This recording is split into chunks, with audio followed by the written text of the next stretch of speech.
Welcome, the anointed ones. There's nothing louder than a whole town pretending nothing happened. What you're witnessing right now isn't victory, applause, or even closure. It's something far more uncomfortable. It's collective embarrassment. It's the awkward silence that follows a badly told lie when everyone suddenly remembers the truth at the same time. And unlike personal shame, this kind doesn't live in one person. It spreads through streets, workplaces, churches, family gatherings, and group chats, like an uninvited guest that refuses to leave. Here's a fact people don't like to admit. Communities don't collapse because of one scandal. They collapse because of patterns they defended for too long. Sociologists have documented that when a group normalizes the mistreatment of one individual, the damage doesn't stay contained. It rewires how people trust each other, how authority operates, and how truth gets handled. Eventually, the group pays for what it protected. Quietly at first, then all at once. That's why the energy feels strange now. People are overly polite. Stories don't line up anymore. Laughter arrives a second too late. You'll notice conversations abruptly change topics, names get avoided, and certain memories are suddenly misremembered. Not because anyone is confused, but because everyone knows exactly what they're trying not to say. This isn't regret. Regret would require ownership. This is embarrassment seasoned with denial and served family style. And here's the slightly funny part, the part no one planned for. The town didn't get exposed by drama, revenge, or confrontation. It got exposed by normal life continuing without their permission. You didn't crash. You didn't spiral.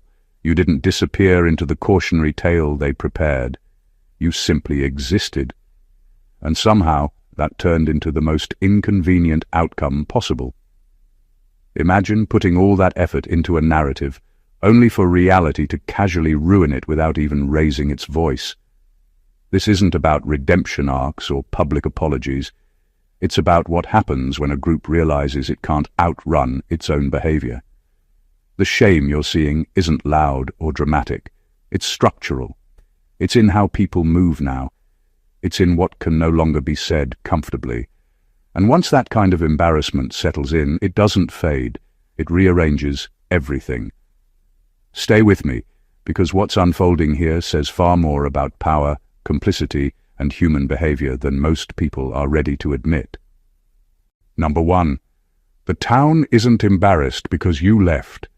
It's embarrassed because you survived intact. The truth is harsh and unavoidable. What shakes people to their core isn't your absence or your departure. It's that you made it through without breaking. You walked out of their traps, their manipulations, and their whispered judgments without losing yourself. Every town, every small group, every clique thrives on the illusion that they can control, diminish, or define someone else.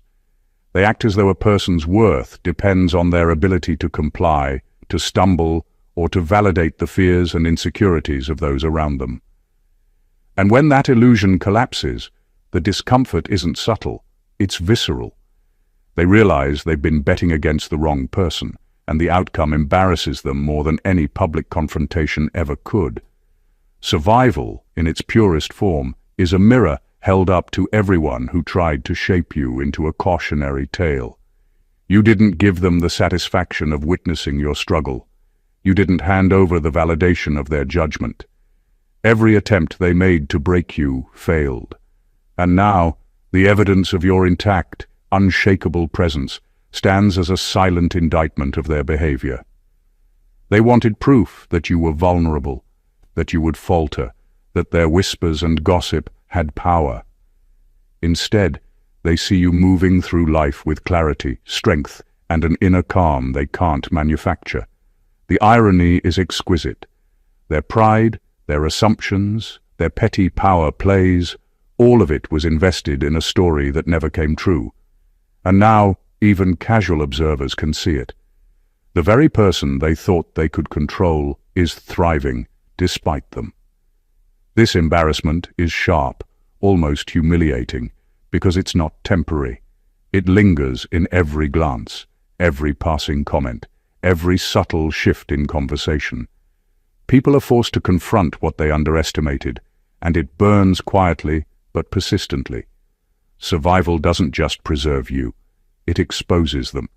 It shows that cruelty, judgment, and manipulation are impotent against someone who refuses to play by their rules. And that realization, seeping into every corner of their awareness, is a kind of humiliation they can't shake. You didn't need to fight a war to win. Simply existing intact was enough to undo their narrative and leave them exposed in ways no confrontation ever could. Number 2. Their shame comes from realizing the problem was never you. It was their agreement with cruelty.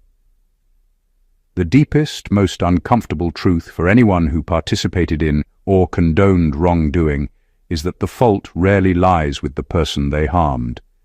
The person who survives, who stays grounded and uncorrupted, shines a glaring light on the real issue, the collective choice to accept cruelty as normal. People don't just wake up one day and decide to be unkind or malicious. There is always a network of agreement, silent nods, quiet approvals, and unspoken permissions that allow behavior to continue unchecked.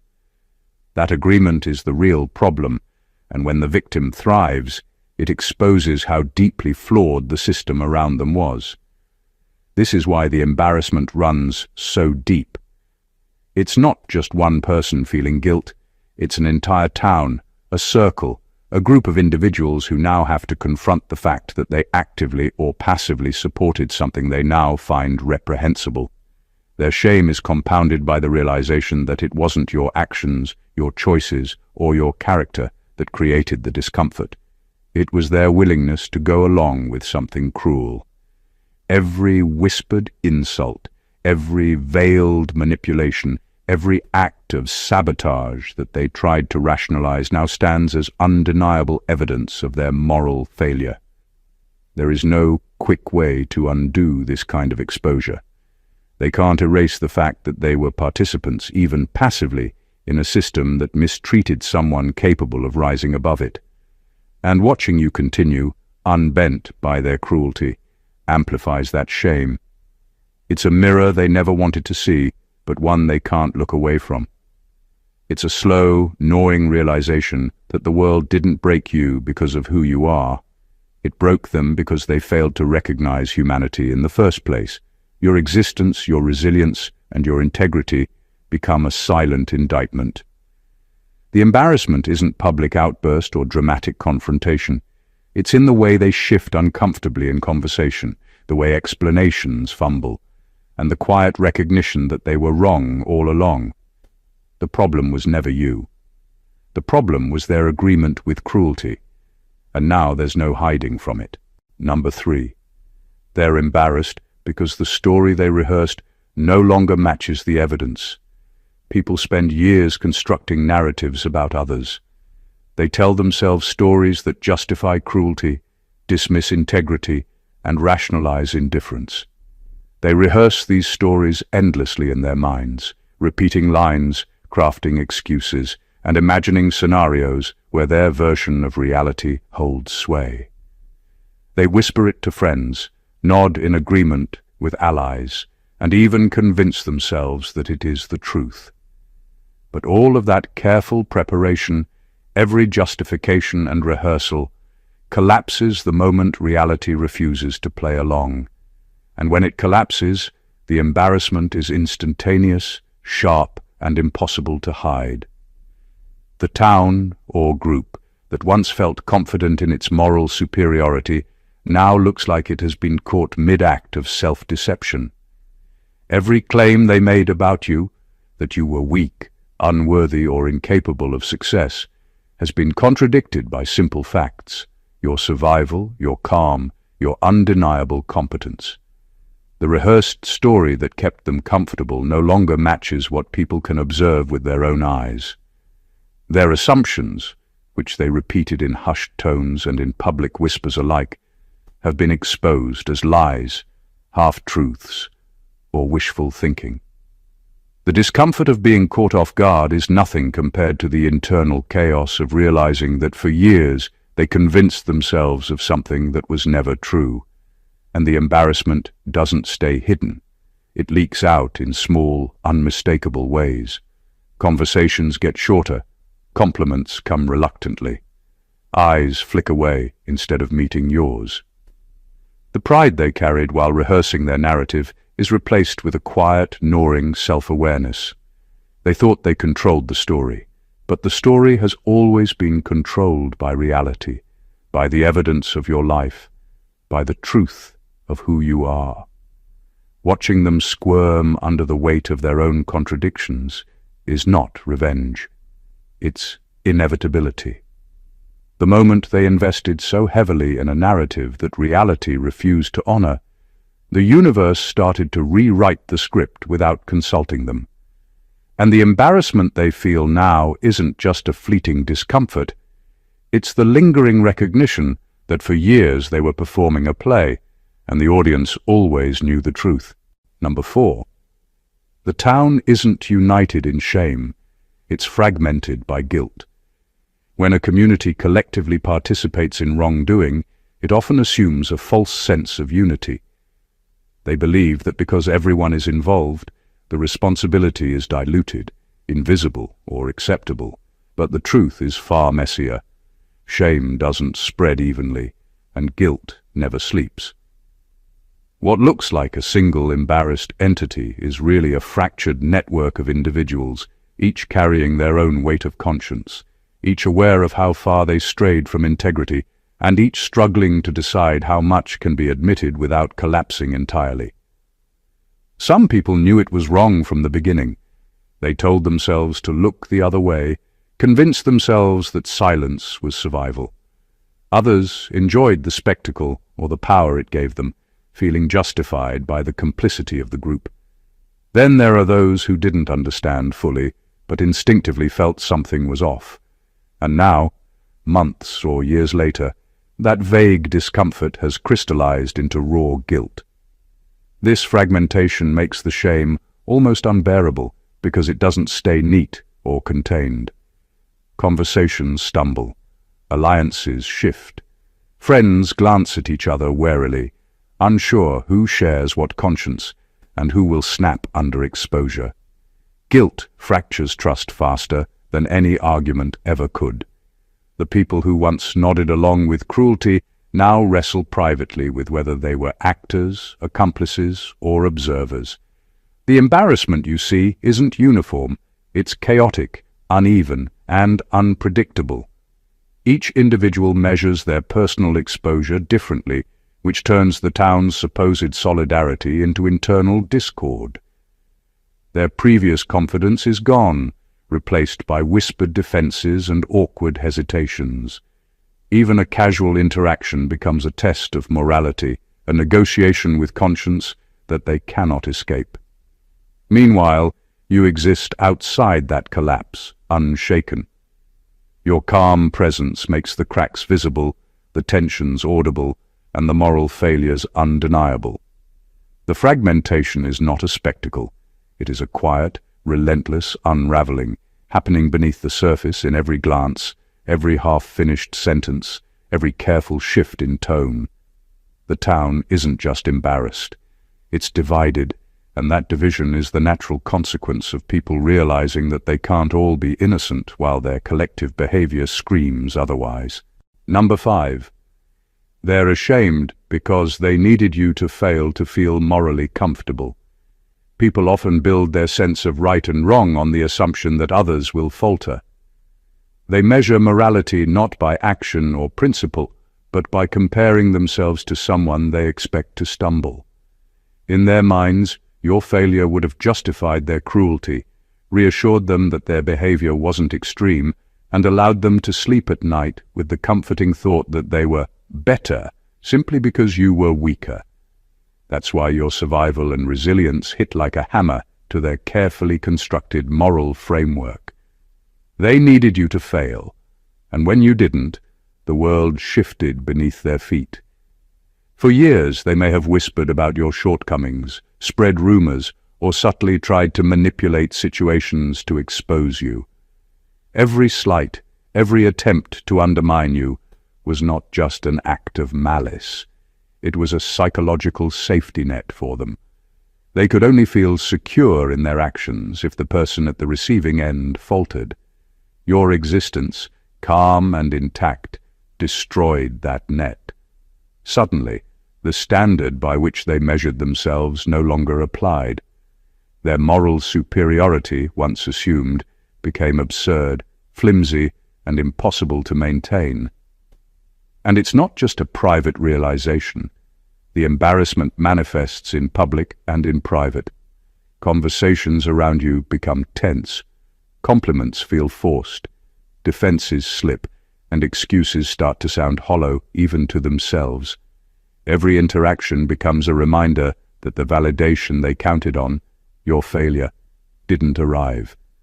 They have to confront something far deeper than disappointment, the recognition that their ethical confidence was built on someone else's presumed weakness, not their own integrity.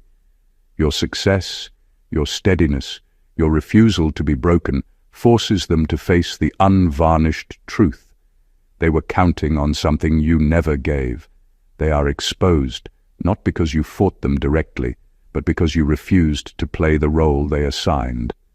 That exposure is a slow, gnawing embarrassment, the kind that lingers in hallways, conversations, and glances, quietly reminding them that their sense of moral comfort was never earned. It was borrowed, and now it's gone. Number 6. The embarrassment comes from being seen by outsiders through your eyes. One of the cruelest realities for people who mistreat others is that their actions are never as invisible as they think. Inside the bubble of a town or community, cruelty can feel secret, justified, and even clever. But the moment the perspective of the person who endured it is recognized by outsiders, the illusion collapses. Your survival, your calm, and your dignity act as a lens, showing the world exactly what happened. It isn't just that people outside see them, it's that outsiders see them exactly as you did. Small, petty, and complicit in behavior that now looks absurd when exposed. When someone tries to harm or belittle you, they rarely consider that their actions reflect more on them than on you. They assume their narrative, their gossip, or their judgment will hold. Then the impossible happens. The world sees through the story you've silently carried. The embarrassment isn't loud or explosive. It's in the recognition that their behavior, once normalized and hidden, is now visible in its entirety, stripped of excuses. They wanted to control perception, but perception is no longer theirs to shape. And this exposure is precise and inescapable.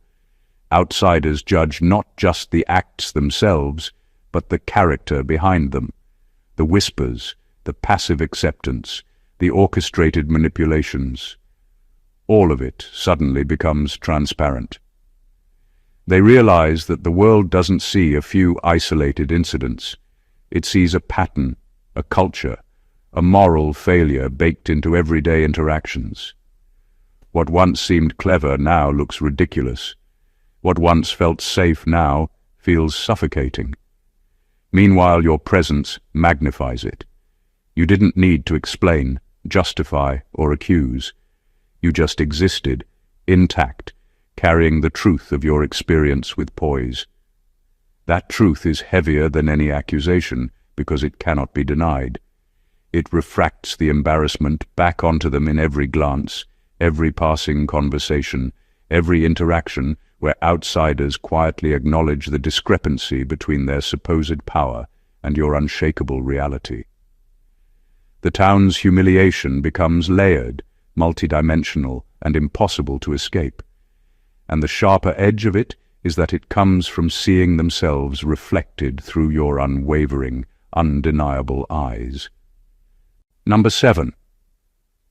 They're humiliated because power was wasted on someone who never became small. People who try to dominate, manipulate, or control others believe power is a guarantee of results. They think if they apply enough pressure, whisper enough lies, or isolate someone long enough, the target will eventually shrink, break, or bow to their expectations. They measure their worth by the perceived success of these efforts. What they never anticipate is the rare, infuriating reality: someone who refuses to become small, someone who doesn't bend, crumble, or diminish under their weight. And that refusal turns all their exertion into a public display of futility. The humiliation comes from the sheer wasted energy. Years of manipulation, coordination, and covert sabotage are rendered meaningless by the simple fact that you stayed whole. Every insult, every orchestrated slight, every attempt to erase or diminish you was an investment they expected to yield a broken version of yourself. Instead, the return on their effort is zero, or worse, it highlights their impotence.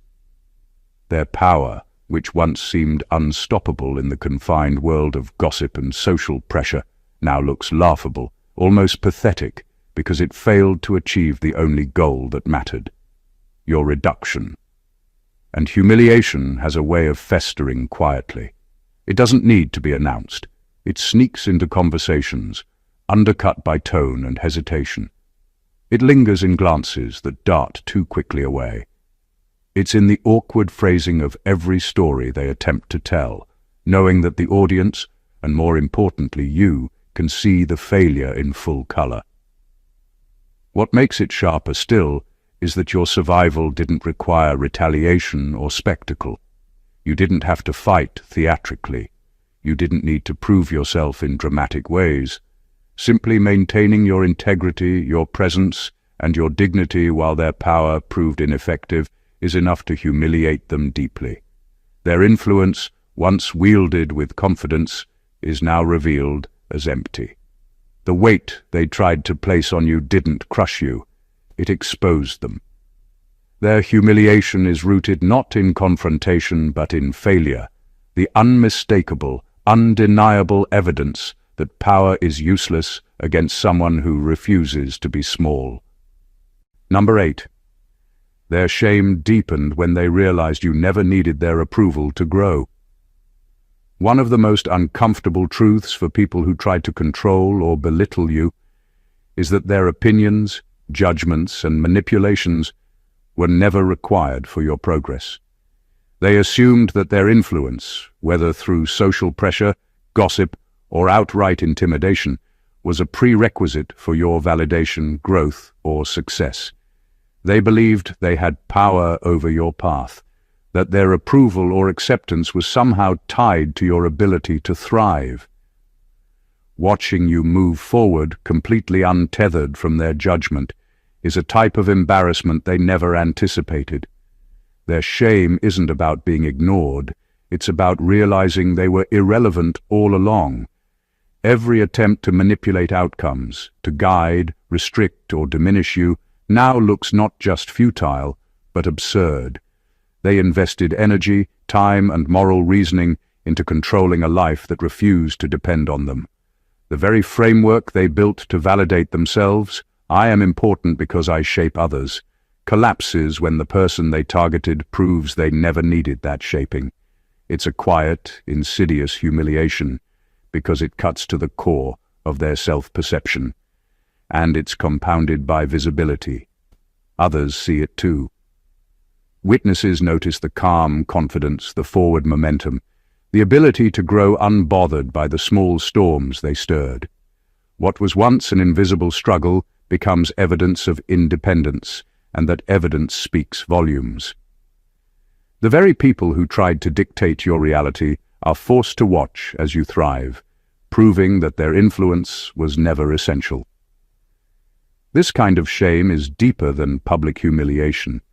It's structural. It seeps into conversations, relationships, and memories. Every time they reflect on the past, they remember the effort wasted on someone who never sought permission to exist, who never needed approval to evolve, and who moved forward while their judgments faded into irrelevance. Their discomfort is subtle, persistent, and unavoidable. You didn't confront them directly. You simply grew, and in doing so, revealed their impotence and irrelevance with a clarity they cannot escape. Number 9. The town is dying of embarrassment because the truth didn't need your cooperation to surface. What's most infuriating for people who tried to control or undermine you is that the truth has a way of appearing whether or not you actively reveal it. You didn't have to speak out, confront them, or expose their behavior. You didn't need to fight for recognition, validate your experiences, or dramatize the injustice. The reality of who you are, how you endured, and the way they acted came to light on its own. Every lie they told, every manipulation they carried out, every attempt to twist the story for their comfort is now laid bare without you lifting a finger. That is the ultimate sting. The embarrassment that floods a town in this situation is subtle but unrelenting. People notice the contradictions between what they claimed about you and what everyone can now observe. Actions and behaviors they tried to disguise, minimize, or justify suddenly become clear. There's no single moment of exposure, no need for confrontation, no speech or evidence you had to provide. Their own patterns, their own decisions, created a mirror that reflects their failures more honestly than you ever could. And the worst part for them is that there's no one to blame but themselves. It's a kind of humiliation that seeps into every corner of community life. In conversations, people hesitate. In gatherings, glances linger a fraction too long. Attempts to maintain authority or credibility feel hollow because the truth is already moving through the social fabric, invisible but undeniable. They realize they cannot control perception anymore. Even the smallest attempt to rewrite the narrative now looks desperate, transparent, and ineffective. Your mere existence, your consistency, and your integrity act as a silent force, letting reality speak for itself. You didn't have to fight. You didn't have to prove anything. The truth didn't need your cooperation to surface, and in doing so, it exposed every flaw, every moral failure, every miscalculation they thought would remain hidden. That is why the town is embarrassed. That is why they squirm. The spotlight was never on you, yet it illuminated them fully, leaving their pretenses naked, their pride shattered, and their discomfort permanent. Number 10. They're ashamed because younger people are asking questions they can't answer cleanly. Nothing exposes the fragility of a community's moral facade like curiosity from the next generation. Young people notice inconsistencies, detect unfairness, and aren't yet conditioned to accept excuses the way adults often do. When they start asking straightforward questions about why certain behaviors were tolerated, why some people were treated poorly, or why cruelty was normalized, the very people who relied on secrecy, justification, and manipulation suddenly find themselves cornered. Their answers falter, their rehearsed stories collapse, and their embarrassment spreads because they can't offer explanations that hold up under simple scrutiny. This is more than awkward. It's destabilizing. For years they counted on ignorance, distraction, and conformity to protect their reputations. They relied on people not paying attention, turning a blind eye, or accepting narratives without questioning them. Young voices disrupt that delicate balance. Questions that seem innocent. Why was that allowed? Or, why did nobody stop it? Cut straight to the heart of what they had hoped would remain hidden. There is no clever phrasing, no passive-aggressive shift, no rehearsed justification that can fully cover the cracks. Their embarrassment intensifies because they now face the stark realization that their moral authority has no foundation. It's also psychologically punishing. The very people who orchestrated, encouraged, or silently condoned harm are forced to confront the awareness of their mistakes not in private but in real time, in front of witnesses who don't yet accept their lies. Every hesitation, every awkward pause, every poorly crafted excuse only magnifies their shame. Meanwhile, you exist outside of this chaos. You've lived the truth, endured what they couldn't acknowledge, and maintained your integrity without begging for validation. Watching the younger generation notice what they tried to hide is almost poetic justice. It's not dramatic or loud, but it's deeply humiliating because it's irreversible. The town's discomfort, their inability to answer simple questions, and the collapse of their narrative are all on display. You didn't have to accuse anyone. You didn't have to expose anyone. Their own actions, combined with the scrutiny of the next generation, are doing that work for you, and it leaves them squirming in embarrassment they can't escape. Number 11. Their discomfort comes from realizing cruelty ages badly. Time has a way of stripping away the gloss of justification, and that's where the real embarrassment begins. What once seemed clever, harmless, or necessary suddenly looks outdated, petty, and outright cruel. People who built their self-image around having power, influence, or moral authority over others now realize that their actions have not withstood the test of time. They see their past behavior as a series of mistakes framed by arrogance, insecurity, or indifference, and they can't hide from it. What once felt like dominance now feels small, and what once felt justified now feels indefensible. The gnawing discomfort comes from more than recognition. It comes from perspective. They watch as the person they targeted moves forward with composure, strength, and clarity, while their own actions linger as evidence of poor judgment. Memories that they once rationalized, laughed about, or excused now replay with painful accuracy. Every story, every act of manipulation, every whisper intended to harm, now looks like a record of their failure to act with integrity. The embarrassment isn't external, it's internal, persistent, and impossible to ignore. And it's worse because cruelty leaves traces. People who were hurt remember clearly. Observers notice patterns that the perpetrators once assumed were invisible. Even the casual onlooker can sense the mismatch between the supposed superiority of the aggressor and the enduring dignity of the person who was harmed. That realization hits hard. The power they thought they wielded has no permanence. It doesn't age well.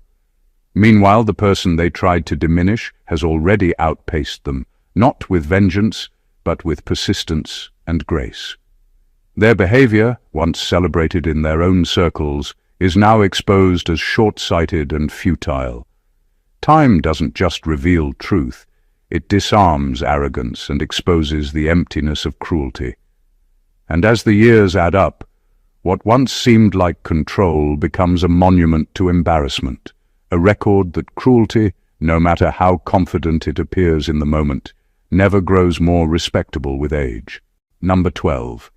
They're embarrassed because no apology would fix what was normalized.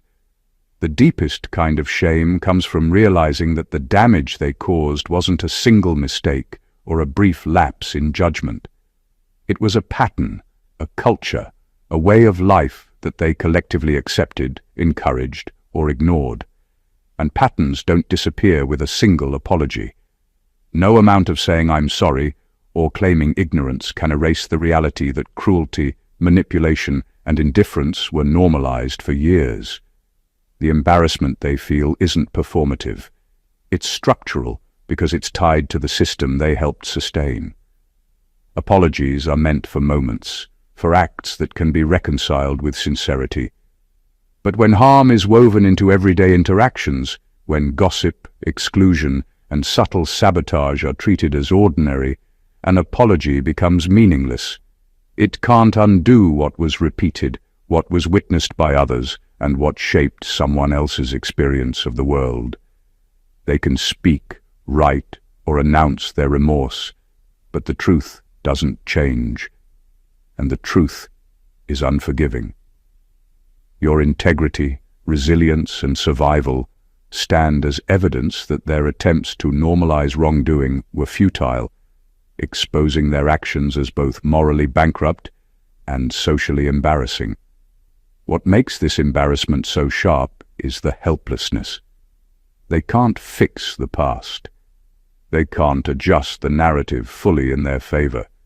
They are trapped in a timeline where every moment of cruelty or complicity is preserved, documented in memory, in the stories people tell, and in the way the community now observes them. The facade of normality they relied on is gone, and no apology can reconstruct it. Meanwhile, you continue without needing their validation, moving past the culture they tried to enforce. Your growth, calm, and clarity highlight their failure in a way that words never could. Their shame lingers in conversations, in glances, in subtle shifts in behavior. The town's embarrassment isn't loud or performative, it's persistent, unavoidable, and growing. What was normalized for convenience or conformity now stands exposed, untouchable and undeniable, leaving them with the stark reality that some patterns, once seen clearly, can never be apologized away. Number 13. The town is unraveling because your existence disproves their moral hierarchy. For years, certain people believed they occupied the top of a moral ladder. They ranked themselves as judges, gatekeepers, and authorities, convinced that their judgment, influence, or social position made them superior. Every criticism, every manipulation, and every subtle act of control reinforced their sense of hierarchy. Then someone like you comes along, someone who moves through life with integrity, calm, and resilience, and suddenly that carefully constructed ladder collapses.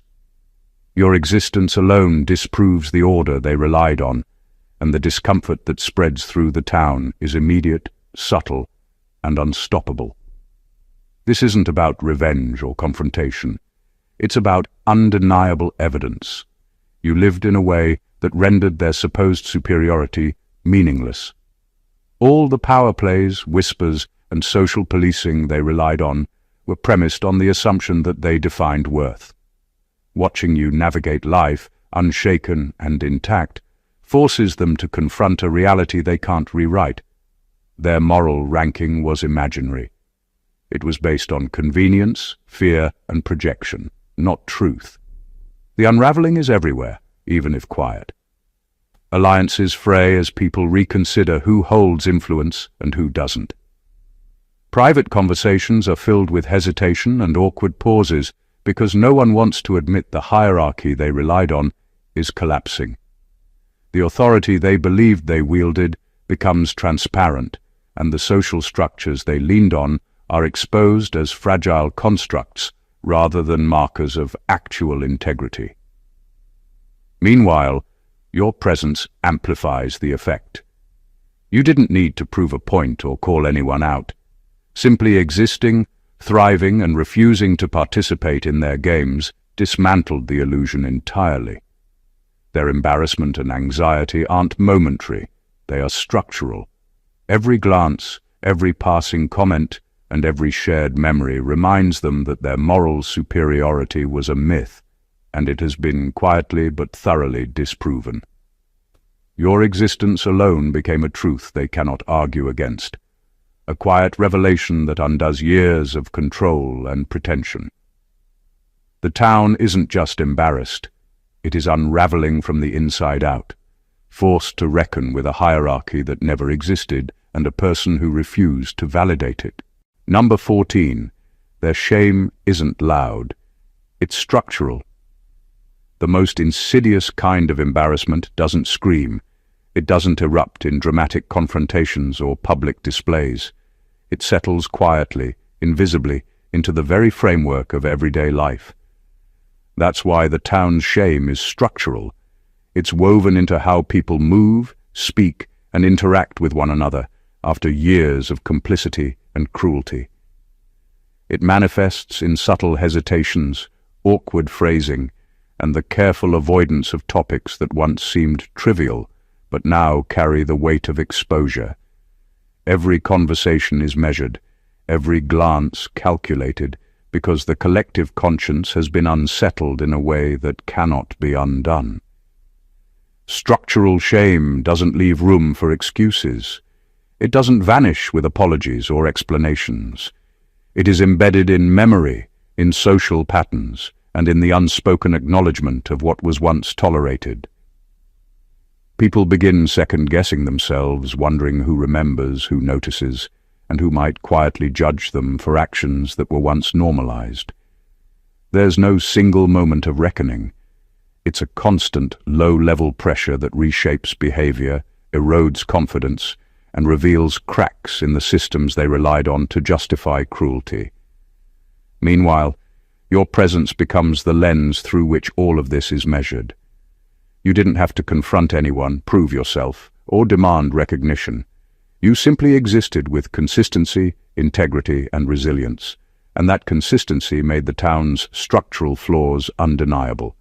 Your survival and calmness expose the artificial nature of the power dynamics they depended on, the empty authority they wielded, and the moral compromises they made without thinking. The result is a town that moves differently. People shift uncomfortably in meetings, hesitate in conversations, and carefully choose what they reveal or hide. The embarrassment isn't theatrical. It's in the invisible tension that runs through every interaction. It lingers, persistent and unavoidable, a reminder that cruelty, complicity, and moral failure leave traces that cannot be erased. Your quiet strength has turned their structure itself into a monument of exposure, a permanent reminder that shame doesn't always shout. Sometimes it quietly reshapes everything from the inside out. The story we've explored isn't just about one person surviving difficult circumstances. It's about the undeniable truth that integrity, resilience, and self-worth have a power no scheme, gossip, or manipulation can ever touch. Every point we've discussed exposes a reality most people don't want to face. Communities and individuals who rely on cruelty, control, and false hierarchies ultimately reveal themselves through their own actions. From the humiliation of wasted power to the quiet, structural embarrassment that seeps into every interaction, the shame of those who tried to diminish you is persistent, unavoidable, and deeply rooted. What's remarkable is how simple it all is. You didn't have to fight theatrically. You didn't need to prove yourself with loud confrontations or dramatic displays. Your calm, steady presence and refusal to participate in their games became the ultimate mirror. It reflected back every lie, every manipulation, every assumption they made about control and superiority, every whispered plan, every subtle attempt to undermine you, every expectation that you would falter. All of it failed, and the failure speaks louder than any accusation could. This isn't just a story of survival. It's a story of revelation. It's a reminder that true strength doesn't always roar, but its impact resonates through the lives and communities around it. Those who tried to shame or control you are now confronted with the most uncomfortable truth. Their power was never real. Their superiority was imagined, and their cruelty only exposed the fragility of their own character. The embarrassment they feel, the structural discomfort that lingers in their conversations and behavior, is a testament to your unshakable integrity.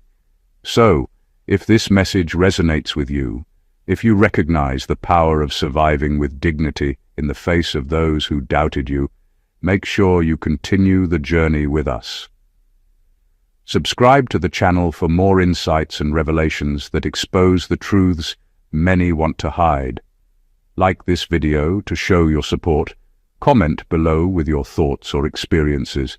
Your voice matters. And share it with others who need to see this perspective. Let's keep uncovering the realities that shape our lives, challenge the pretenses that hold people back, and celebrate the strength it takes to remain unshaken in a world that often hopes you will be. God bless you.